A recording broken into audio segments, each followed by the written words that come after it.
Ingratidão para com Deus, uma iniquidade hedionda, mas geral. Mensagem de Samuel Davis. Segundo Crônicas 32:25. O coração de Ezequias estava orgulhoso e ele não respondeu adequadamente à bondade mostrada a ele.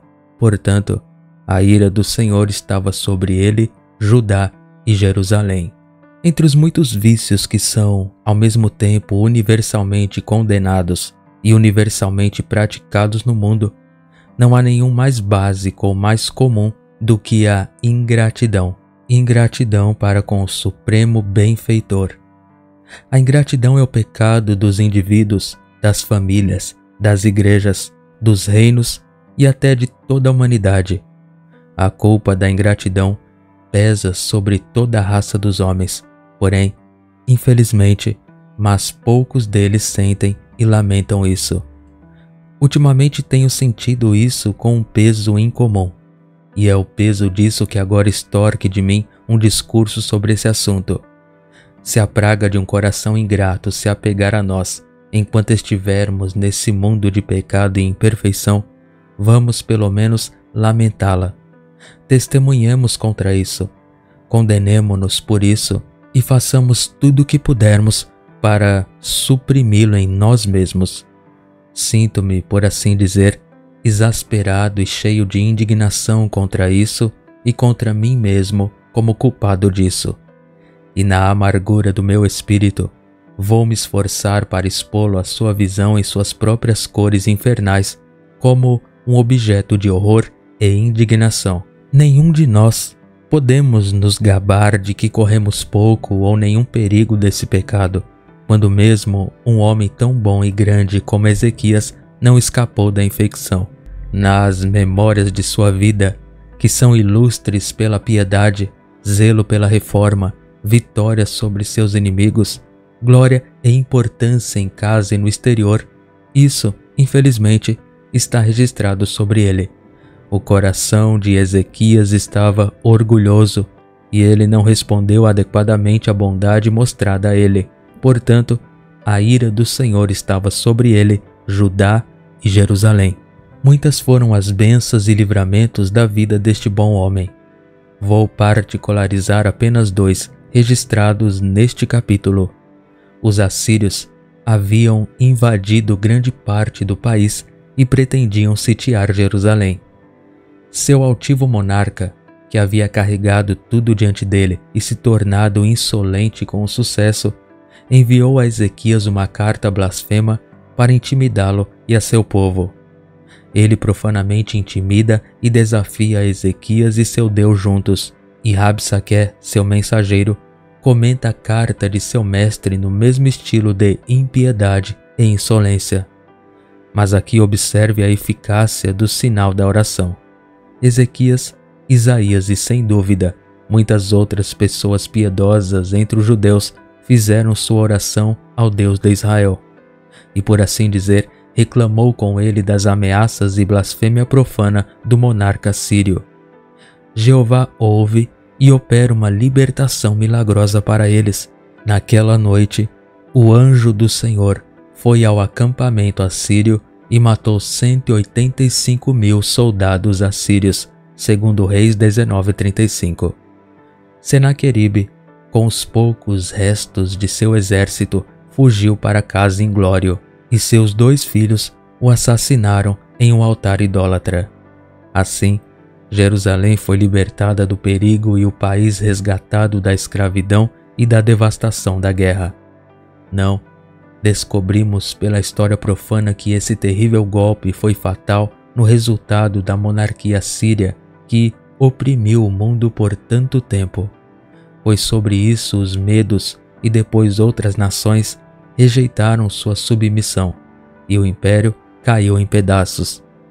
Certamente uma libertação tão ilustre como esta, operada imediatamente pela mão divina, foi motivo suficiente para gratidão ardente. Outra libertação se seguiu a isso. Ezequias estava doente até a morte, isto é, sua doença era mortal em sua própria natureza e teria sido até a morte, não fosse pela interposição milagrosa da providência. Mas Após sua oração a Deus, ele se recuperou e 15 anos foram acrescentados à sua vida. Isso também foi um grande motivo de gratidão. E descobrimos que teve esse efeito sobre ele enquanto a sensação de sua libertação estava fresca em sua mente, pois em seu cântico de agradecimento por sua recuperação, encontramos estes acordes de gratidão. Somente os vivos podem louvá-lo como eu faço hoje. Cada geração pode tornar conhecida sua fidelidade para a próxima. Pense nisso. O Senhor me curou. Eu irei cantar seus louvores com instrumentos todos os dias da minha vida no templo do Senhor. Isaías 38, versos 19 e 20. Mas, infelizmente, essas impressões gratas desapareceram em algum momento, e o orgulho, aquele temperamento sobrenatural, começou a crescer. Ele começou a se considerar o favorito do céu em algum grau por causa de sua própria bondade pessoal. Ele cedeu à sua vaidade ao expor ostensivamente seus tesouros aos mensageiros da Babilônia. Qual foi o exemplo de orgulho egoísta e ingratidão que aqui parece particularmente mencionado? Esse orgulho e ingratidão não passaram sem evidências da indignação divina, pois nos é dito: o coração de Ezequias era orgulhoso, e ele não respondeu adequadamente à bondade mostrada a ele. Portanto, a ira do Senhor estava sobre ele, Judá e Jerusalém. Como o crime não era peculiar a ele, o castigo também não. Nações e indivíduos sofreram dessa maneira de era em era, e sob a culpa disso, nós e nosso país estamos agora definhando. A fim de torná-lo mais sensível à sua ingratidão para com seu divino benfeitor, darei a você uma breve visão de suas misericórdias para com você e exporei a baixeza agravada da ingratidão sob a recepção de tantas misericórdias. A misericórdia se derramou sobre você por todos os lados e o acompanhou desde o início de sua existência. Misericórdia rica, variada, gratuita, repetida e ininterrupta. As bênçãos de um corpo feito de maneira maravilhosa e terrível, completo em todas as suas partes e não monstruoso em nenhuma. As bênçãos de uma alma racional e imortal, preservada no exercício da razão sã por tantos anos, em meio a todos os acidentes que a despedaçaram em outros, e capaz do exaltado prazer da religião e do gozo eterno do abençoado Deus, o bem supremo. A bênção de um mundo amplo e espaçoso, preparado e mobiliado para nossa acomodação, iluminado com o sol ilustre e os muitos luminares do céu. A terra enriquecida e adornada com árvores, vegetais, vários tipos de grãos e animais para nosso apoio ou conveniência. O mar, um meio de comércio extensivo e um estoque inesgotável de peixes. A bênção do cuidado precoce de pais e amigos para nos prover nos dias indefesos da infância e nos dirigir ou restringir nos anos vertiginosos e precipitados da juventude. A bênção de ter nascido na idade madura do mundo, quando os aperfeiçoamentos da civilização são levados a tão alto grau de perfeição. A bênção de ter nascido não entre selvagens em um deserto, mas em um país humanizado e civilizado, não nos desertos arenosos e ardentes da zona tórrida, nem sob o céu gelado da Lapônia ou da Islândia, mas em um clima temperado, tão favorável ao conforto e continuidade da vida quanto a maioria dos países da Terra, não em um solo estéril que dificilmente oferece provisão do tipo mais grosseiro para seus habitantes, mas em uma terra de abundância incomum que nunca sentiu a severidade da fome. A bênção de não ser uma raça de escravos sob a tirania de um governo tirânico, mas britânicos e americanos nascidos livres em uma terra de liberdade. Essas bênçãos de primogenitura são quase peculiares a nós e à nossa nação. Deixe-me enumerar também as bênçãos de uma boa educação. Bom, pelo menos, quando comparado com as muitas nações selvagens da terra. A bênção da saúde por meses e anos, a bênção do vestuário adequado às várias estações do ano, as bênçãos da chuva do céu e das estações frutíferas, do verão e do inverno, da semeadura e da colheita, a agradável vicissitude da noite e do dia, o repouso refrescante do sono e a atividade e prazer de nossas horas de vigília, a bênção de uma sociedade refinada, a bênção dos relacionamentos mais cativantes, as bênçãos incluídas nos ternos nomes de amigo, marido ou esposa, pai ou filho, irmão ou irmã, a bênção da paz, paz no meio de um país pacífico, que tem sido nosso destino feliz até os últimos anos, ou paz no meio de um país devastado e sangrento, que é uma bênção mais distinta e singular, e da qual agora desfrutamos, enquanto muitos de nossos súditos sentem um revés terrível. Bênçãos em todas as idades da vida, na infância, na juventude, na idade adulta e nas decadências da velhice. Bênçãos por mar e terra e em todos os lugares onde residimos. Em suma, bênçãos tão numerosas quanto nossos momentos, tão duradouras quanto nossas vidas. Bênçãos pessoais e relativas, públicas e privadas, pois enquanto tivermos o ar para respirar, a terra para pisar, ou uma gota d'água para saciar nossa sede, devemos reconhecer que não ficamos destituídos das bênçãos de Deus. De Deus, todas essas bênçãos fluem originalmente, e a Ele somos principalmente gratos por elas. Na verdade, elas são transmitidas a nós por meio de nossos semelhantes, ou parecem ser produções espontâneas de causas naturais agindo de acordo com as leis estabelecidas da natureza.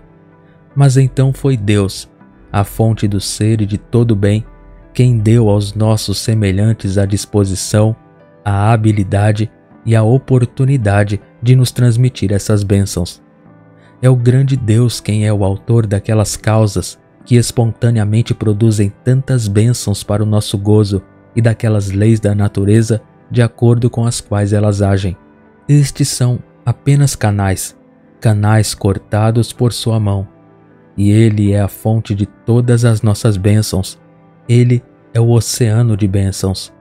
As criaturas são apenas as mãos que distribuem sua caridade por um mundo necessitado, mas dele é o depósito do qual eles obtêm seus suprimentos. Por essa razão, portanto, devemos receber todas essas bênçãos como presentes de Deus e nos sentirmos agradecidos a Ele como o benfeitor supremo e original. Além disso, é muito provável para mim que, a fim de nos conceder algumas dessas bênçãos por meio de causas naturais, Deus possa dar a essas causas um toque para transformá-las em nosso favor mais do que seriam de acordo com o curso estabelecido de natureza. Um toque tão eficaz a ponto de responder ao desígnio bondoso, embora tão gentil e agradável às leis estabelecidas da natureza, que não seja perceptível ou desordene o sistema da natureza. As bênçãos transmitidas dessa maneira não são apenas os dons de sua mão, mas os dons de sua mão imediata. Portanto, que Deus seja reconhecido como supremo, o benfeitor original do mundo e o autor adequado de todas as nossas bênçãos, e que todas as suas criaturas, no auge de sua benevolência e utilidade, reconheçam que são apenas os distribuidores de suas esmolas ou os instrumentos de transmitir os dons de sua mão. Reconheçamos a luz do sol lá longe, a respiração que agora arfa em nossos pulmões e atiça a chama vital, a abundância crescente que agora está abrindo caminho através dos torrões de terra, a água que borbulha nas fontes, que corre nos riachos e rios ou ondas largas no oceano. Reconheçamos, eu digo, que todas essas são as graças de sua mão, que supre com o bem as várias categorias de ser, tão alto quanto o anjo mais exaltado e tão baixo quanto os jovens corvos e a grama do campo. Deixe-o permanecer como reconhecido benfeitor do universo, para inflamar a gratidão de todos a ele. ou vestir nas cores carmesim da culpa agravada a ingratidão daqueles miseráveis sórdidos e estúpidos que ainda continuam ingratos. As bênçãos positivas que enumerei brevemente, algumas delas foram interrompidas às vezes, mas mesmo a interrupção parecia destinada apenas a abrir caminho para alguma libertação. Uma libertação que nos restabeleceu na posse de nossas bênçãos anteriores com um prazer novo e mais forte, e nos ensinou, ou pelo menos foi adaptado para nos ensinar, algumas lições úteis que provavelmente não aprenderíamos se nosso prazer não fosse um enquanto suspenso.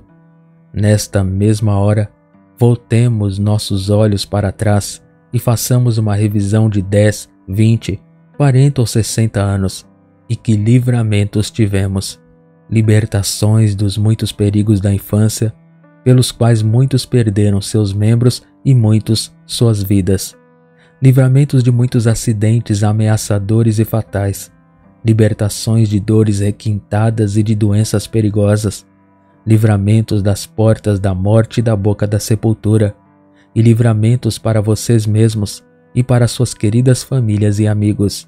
Quando a doença, como um anjo destruidor, entrou em sua vizinhança e causou grande estrago e desolação ao seu redor, você e os seus escaparam da infecção, enquanto todos os dias você esperava ansiosamente pela terrível visita e tremia com o duvidoso destino de algum parente querido. Ou se entrou em suas casas como um mensageiro da morte, não cometeu seus estragos habituais nelas.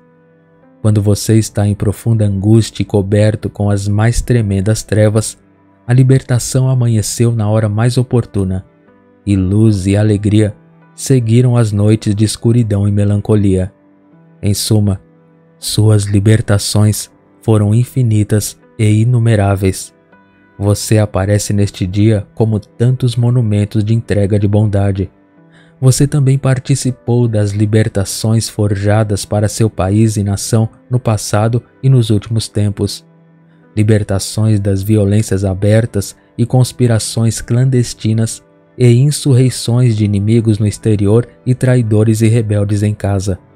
Libertações dos esforços unidos de ambos para nos escravizar à tirania civil ou eclesiástica, ou uma mistura de ambos, e libertações da seca e as aparências ameaçadoras da fome que temos experimentado ultimamente nessas partes, e no entanto, eles já passaram há muito tempo para serem geralmente esquecidos. Nesses casos de libertação, bem como no primeiro, de bênçãos positivas, que o grande Deus seja reconhecido como a causa original, quaisquer que sejam as criaturas que Ele queira usar como seus instrumentos. Acidentes fortuitos estão sob sua direção, e as causas necessárias estão sujeitas ao seu controle. As doenças são seus servos, seus soldados, e Ele os envia ou chama de volta de acordo com seu prazer.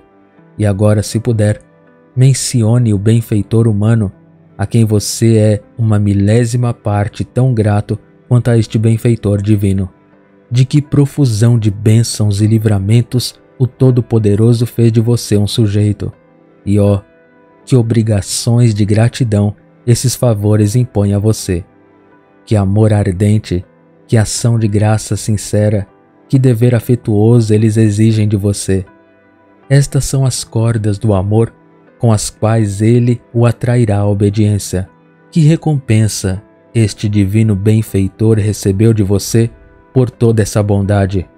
Infelizmente, a descoberta que esta investigação fará pode condenar, chocar, confundir e mortificar a todos nós, pois todos nós somos, em um grau prodigioso, embora alguns muito mais do que outros, culpados a esse respeito, culpados da mais vil ingratidão.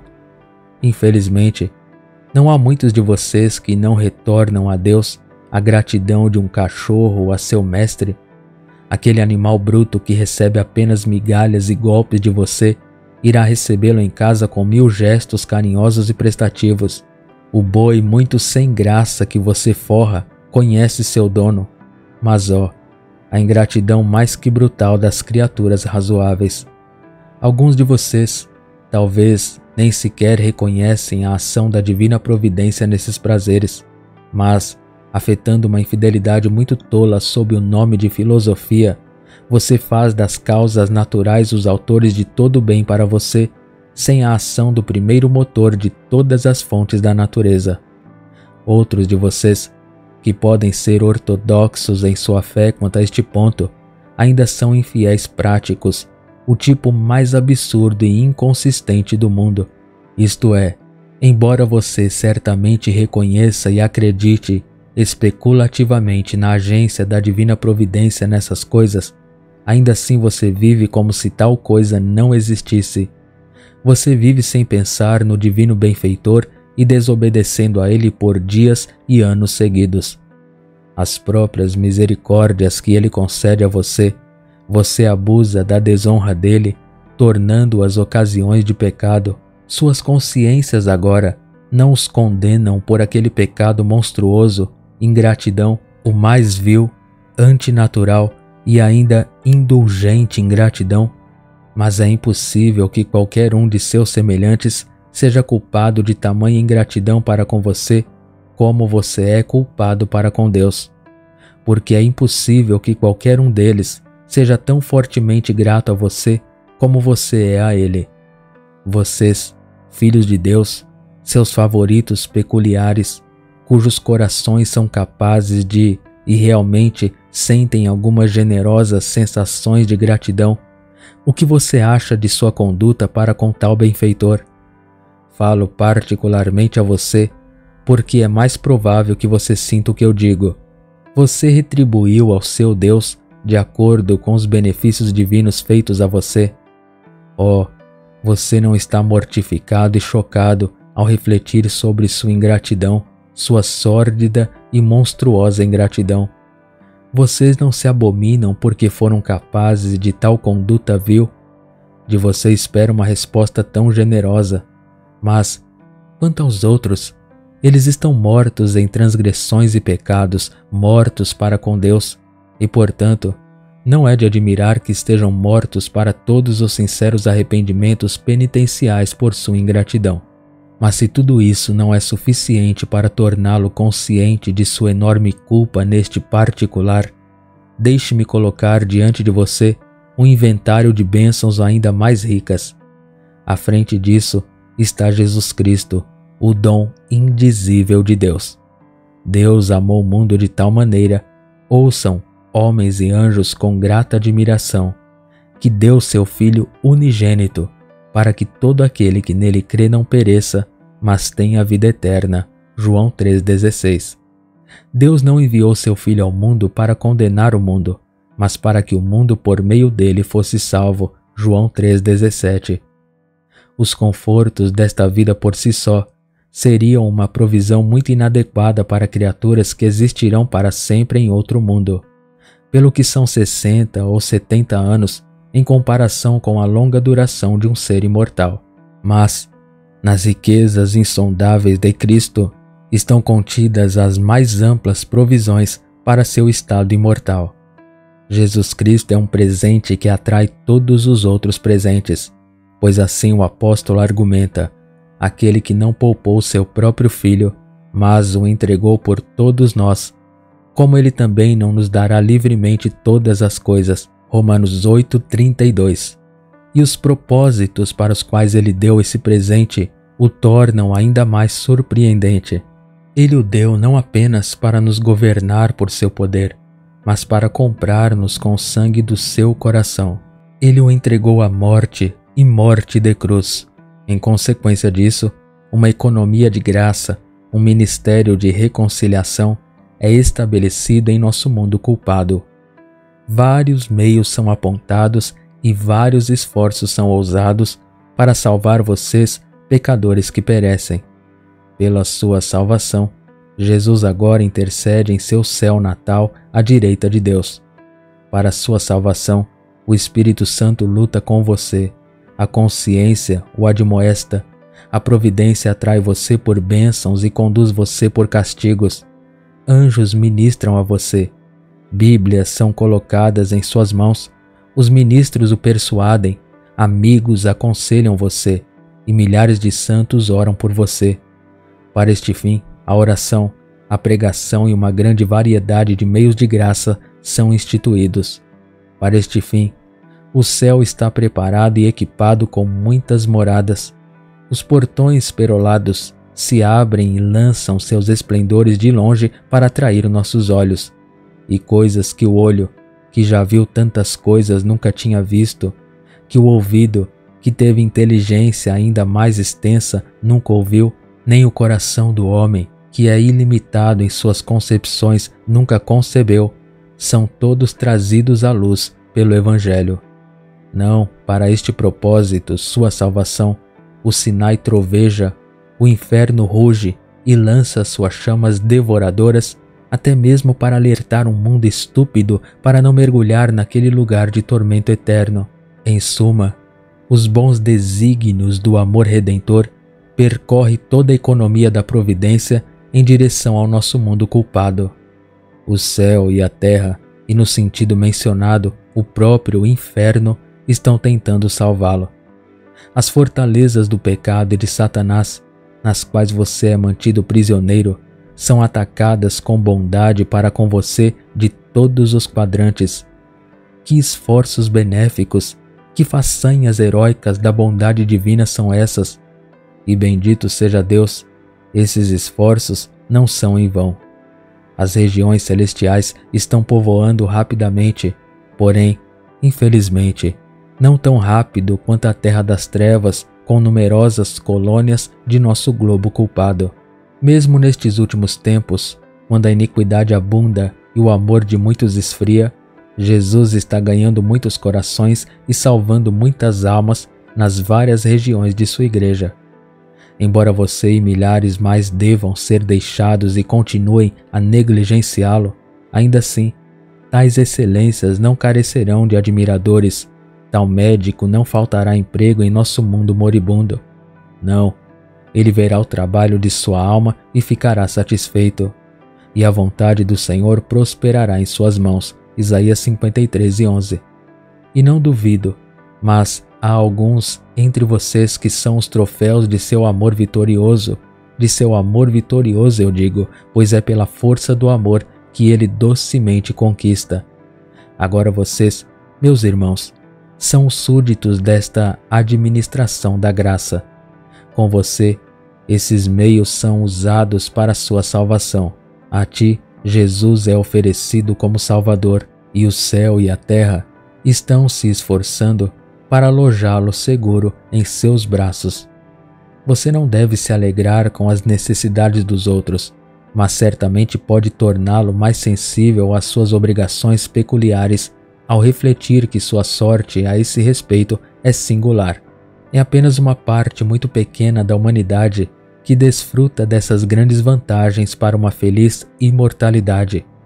Você vive sob o Evangelho, enquanto a maioria das nações da terra está afundada na idolatria pagã, gemendo sob a tirania papista, seduzida pela impostura muçulmana ou endurecida na infidelidade judaica. E que obrigações peculiares de gratidão resultam de tais favores peculiares e distintivos para você?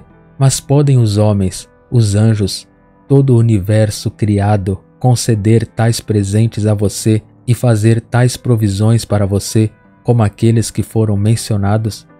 Presentes de valor infinito, caros ao doador, provisões para um estado eterno de felicidade tão completa quanto sua natureza em suas mais altas melhorias é capaz. São favores dignos de Deus, favores que indicam a Deus. E ele não deve então ser objeto de sua gratidão suprema? Pode alguma coisa no mundo ser mais razoável? E ainda ouço, ó terra, com horror. Fiquem surpresos, ó céus, com isto. Quão pouca gratidão Deus recebe de nosso mundo afinal. Quão pouca gratidão de você, a quem esses favores são derramados com distinta profusão. Muitos de vocês não negligenciam o dom indizível de Deus, Jesus Cristo, bem como a salvação que ele comprou com seu sangue.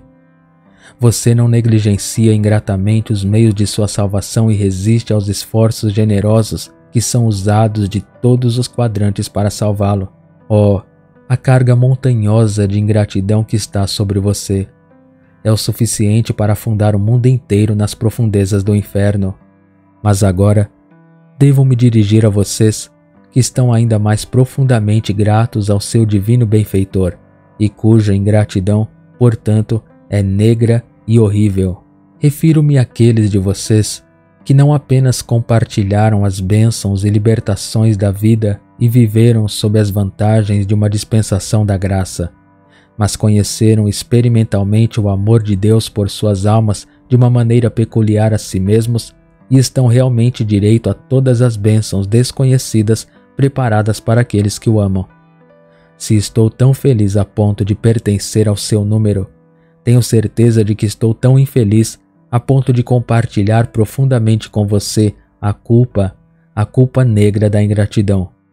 Quando você estava morto em transgressões e pecados, Deus o vivificou por causa de seu grande amor com o qual Ele o amou. Quando você estava correndo para a destruição, nos caminhos encantadores do pecado, Ele interrompeu sua carreira louca e virou seus rostos para o céu. Quando você estava afundado em tristezas, carregado com o sentimento de culpa e tremendo a cada momento com medo da execução imediata, Ele o aliviou, o conduziu a Jesus e, por assim dizer, o alojou a salvo em seus braços.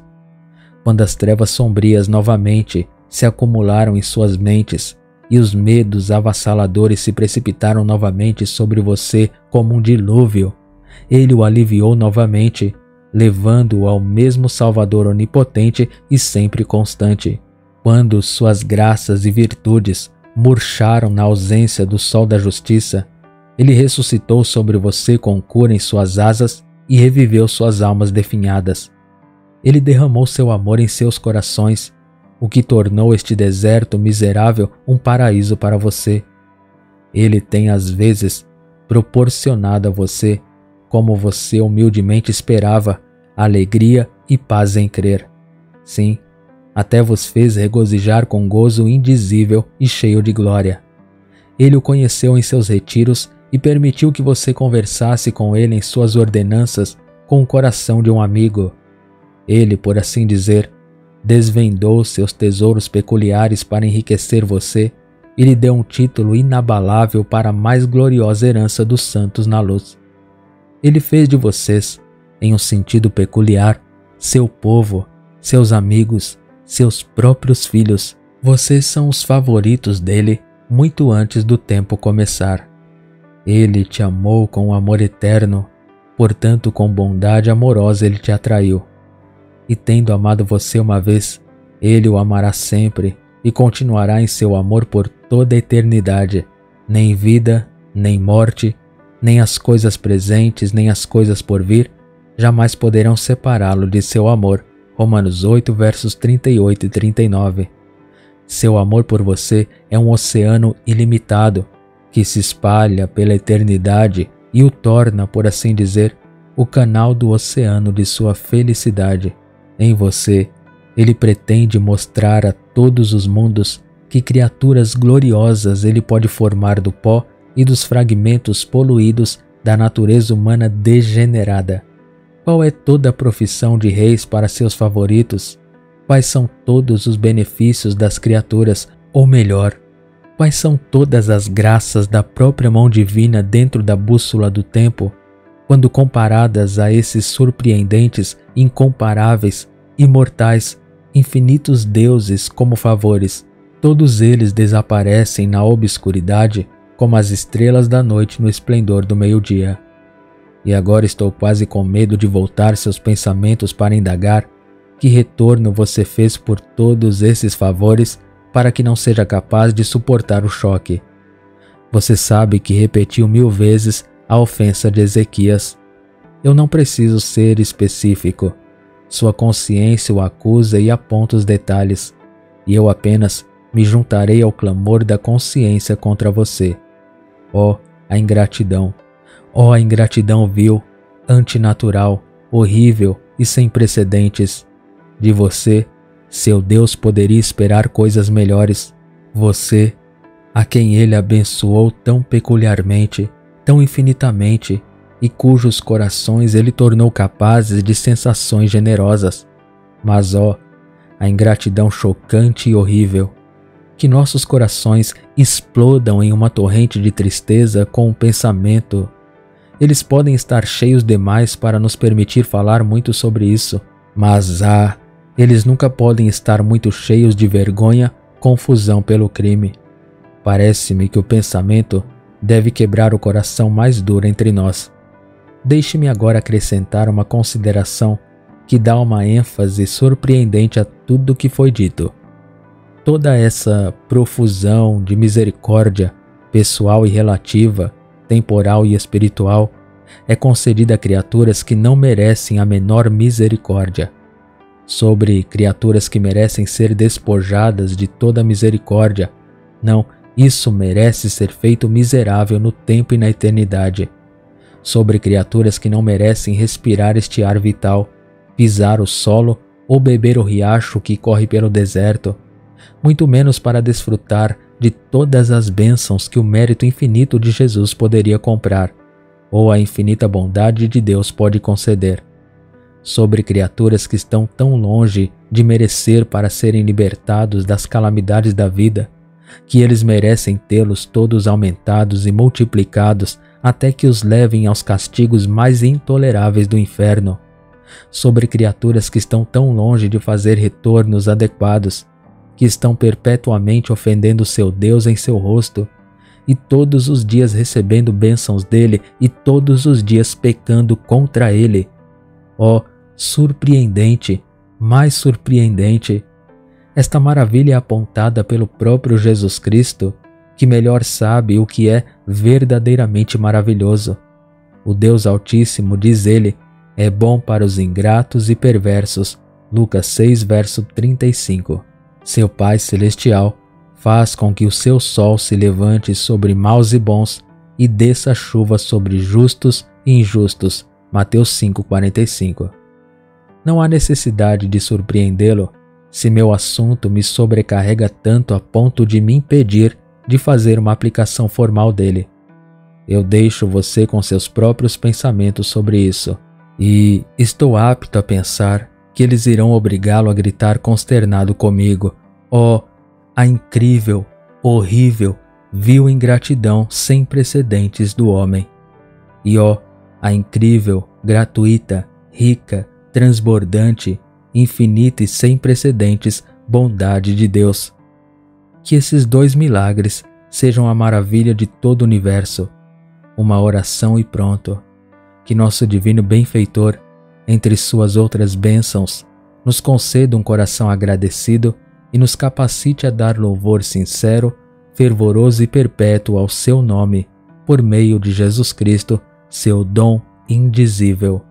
Amém.